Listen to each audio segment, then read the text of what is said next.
Hello, welcome to another Gundam Battle Operation 2 video. That is the Titania, which, if you don't know, that is the suit that you get from completing Volume 3 on Code Fairy on normal mode. And I was late to the party getting it because I have work, and a lot of people got it, like, even in the morning. I was like, holy shit, you guys ran through that. When I got a chance to, I ran through it as well, because a lot of people say it was difficult, but I had a pretty alright time doing Volume 3. It's just the mission we 1v1 Lilith, that was kind of annoying because she has like infinite dodge rolls and shit, so I really had to be patient with that one. But yeah, we got it, and this is a 550 match, and this is a ranked match too on Arctic Base. And it was funny because we already had the gaplant and me, we both readied up at the same time, and because a lot of people are very finicky on how they do ranked match, a lot of people just started leaving matches and all that good shit. And then this Arigazi was like, "Who will sortie in a raid unit? Who will sortie in a general unit?" And it's like, I think I said offense is key, and he said, "No way." He ended up readying up anyway. And yeah, thing is, raids do really well on Arctic Base. So you can have multiple raids on Arctic Base and it works. And yeah, you'll see it works. But yeah, we're in the Titania, and I gotta say, it's a pretty damn good raid. Is it the best raid? Not the best raid, but I do think it's a pretty damn good raid. Let's see, you have your choice between a bazooka or the beam machine gun, which in Volume 3 of Code Fairy, you actually get to use all your weapons. You have the beam machine gun as your last weapon you can put on. So you can have both the bazooka and the beam rifle, but of course that would be a little bit too overpowered for this game. So you can choose either between the bazooka or the beam rifle. And I went for the beam rifle. I'd use the bazooka at first, but then I realized, hey, I already have two like mid-range, close-range stuns. You know, you have the double Sturmfaust like the Camphor, which readies up faster than one Sturmfaust. Makes no sense in this game. And you also have the shotgun, or it's called the sawed-off shotgun. It looks like the same as a regular shotgun. Instead of having 3 shots, you have 2 shots. And yeah, that's plenty enough stuns for me. And you also got a Gatling gun, which it's okay. It stuns pretty fast if you can hit people without damage control. But yeah, the beam machine gun I think is just infinitely better because you have a lot more poking with it. You have a long range option. You'll see me shoot the Dom Nomades on the enemy team from far away. You can use that to poke, or you can charge it up to get a charge stun and then initiate a stun combo. And as you can see, the melee for the suit is pretty strong. 2,300 damage on the beam sabers, and this is a 500 suit, by the way. So I'm still doing some decent damage to these 550 suits. I'm assuming they're all 550. You never know. One of them might be like a level 1 Nomades or level 1 Methus. And yeah, I think it's a pretty good raid. Having played it, I'm not even that good with raids, but usually if I'm doing good with the raid, that means the raid's pretty good. it can carry my sorry ass, right? So, yeah, and here we are teaming up with the Arigazi, the one who did not believe in our team. I believed in our team because we have a Arigazi and a gaplant too. I believe like top tiers at their own cost for raids, and of course we have the Titania, which a lot of people are saying is a pretty good raid in its own right. One of the top in 500. Although I believe a lot of people say, I believe it's the space type Jagan that's the top at 500. Maybe the one with the stealth Night Seeker, one of those, which I believe the space type's also called the Night Seeker, but I'm gonna call it the space type to separate it, But yeah, so it's a pretty damn good suit. You got a lot of options. You can do mid-range, close range, and long range. And that's what makes the suit really scary. It doesn't have to rely on a heavy attack to just instantly wipe people, which I am fucking thankful for, even though it kind of can screw it over. As you see, that it takes me a little bit to wallop on the Nomades. So that's just the strength of the Nomades. Not everybody's going to be running out in the Nomades, so if you're not fighting a Nomades, yeah, you're still going to be kicking ass with the melee of this suit. Believe me. Yeah, right now it is 7,000 to 2,000. With only 3 minutes 35 seconds left in the match, and yeah, see, we're legit just destroying the enemy team right now. I don't know if they have an answer for for our raids. And I forgot to mention that the Titania also has some really good skills. You have offense system. Actually, I think you have offense system in this game. I know in Code Fairy you do. Gonna wait so I don't hit my teammate there. I want him to get his combos off. You have you have offense system. You have melee combo controller level 2, so you get to whack at people 3 times. You have maneuver armor level 2. You have a double dodge roll. It has a pretty sick ass dodge roll. I guess they wanted to show how impressive the Titania was in GBO2, because in GBO2 it can do like backflips and side flips, and in Code Fairy it just does the little normal, rolls in Code Fairy. So that's kind of funny. You also got a lot of thruster gauge on this suit, so you can zip and zoom. You got assault booster level 3. You can get up somewhere fast. The only downsides of the suit is that you have typically lower resistances than some of the other suits around you, and that could be kind of harsh for newcomers to that are trying out the suit, because you're taking a lot more damage because you're a raid, and it does have some pretty light armor, even in melee, like a 14 melee resistance, I believe.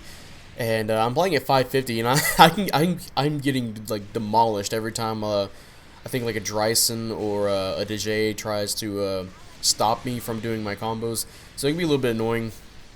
Also, I hate playing late at night because I'm playing Japanese players and they like to roll out of everything I do. That can be a little bit annoying too. So I can't get like my full destructive combos off on people. But trust me when I say that when you do get those combos off, they can be pretty devastating. And I just wanted to show you this match because this was like my 3rd match. My first time using the beam machine gun. I gotta say, I really prefer the beam machine gun over the bazooka, just because you get that extra versatility with the beam machine gun. Hello, gaplant. There's a stun, and we're gonna side swing you, and then going for the downswing. You are dead. And a nice long multi-hit downswing as well. The neutral swing, I'm not a fan of that neutral swing animation because you can really get countered pretty easily because of how slow it is.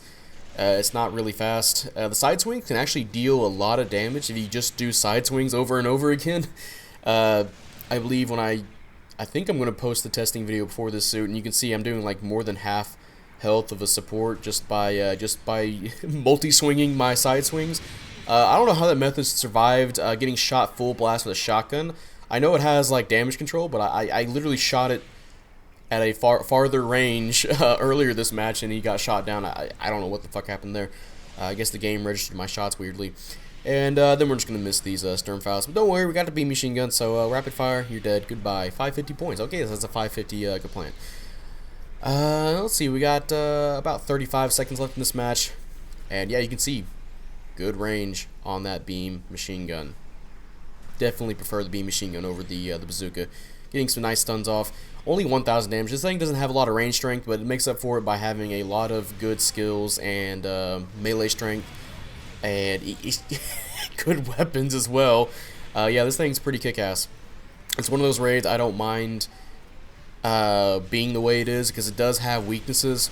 Also, I'm going to get countered. That's fine. It's by a Nomad's nuts. Nomad's knees. And yeah, that's a timeout. Double gaplant downswing, I believe. Yeah, they did their attack at the same time. And hey, mission completed, and we'll see what we got going on here today. Hey, top individual score and top damage over 100k, almost 5,000. Well, 500 to 5,000. Gonna praise the gaplant. He believed in me, and I'll praise the Rigazi because he did good as well. And hey, first place 7-2. Yeah, this suit is pretty good, and like I said, I think this suit, I don't mind it having the strengths that it does because it has equal weaknesses. You know, there are some suits in this game, raid-wise, I think that can be pretty overbearing. So something like the Rigazi, which is good at everything. I believe I have a match I have saved up where I don't even go after the support that much in the Rigazi, and I get like first or second because the Rigazi is honestly just one of the easiest suits to play because you don't even have to play like a raid. And you get a free heavy attack that does so much damage. A lot of suits nowadays, a lot of raids, they give them heavy attacks because they know they want the raids to do a lot of damage because they know they're going to be typically be the squishiest out of the 3 classes because, you know, there's the generals, the supports, the raids. And the raids are going to be targeted the most because, you know, they're running around or through the generals to get to the support. and the support can suffer quite a bit because it still has to contend with some of those stun locks the generals can do. And then, I know there's been a couple of times where I'll be minding my own business, and then all of a sudden, heavy attack, you're dead. It's like, oh, okay, and that's even if I'm a general.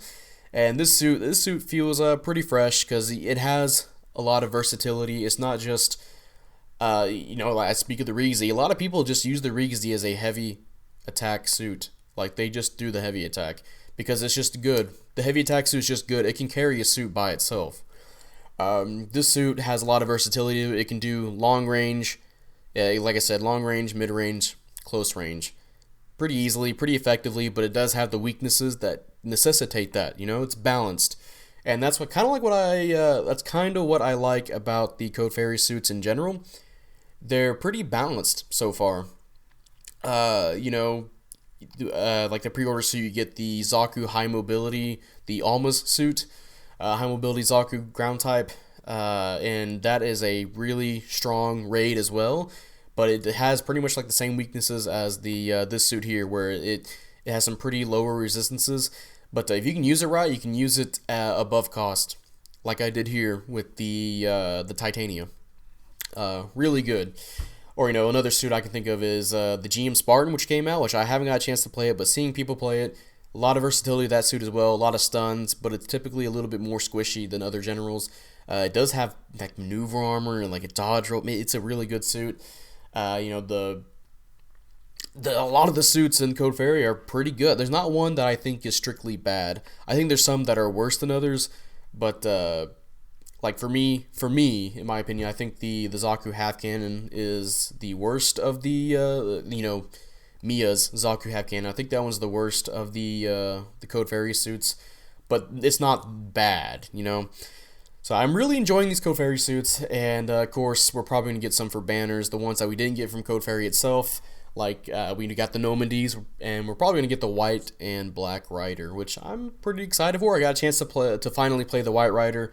I can see why a lot of people were excited to play it, and it has shock dampener surprisingly, and exam, which I'm pretty sure it's not gonna have.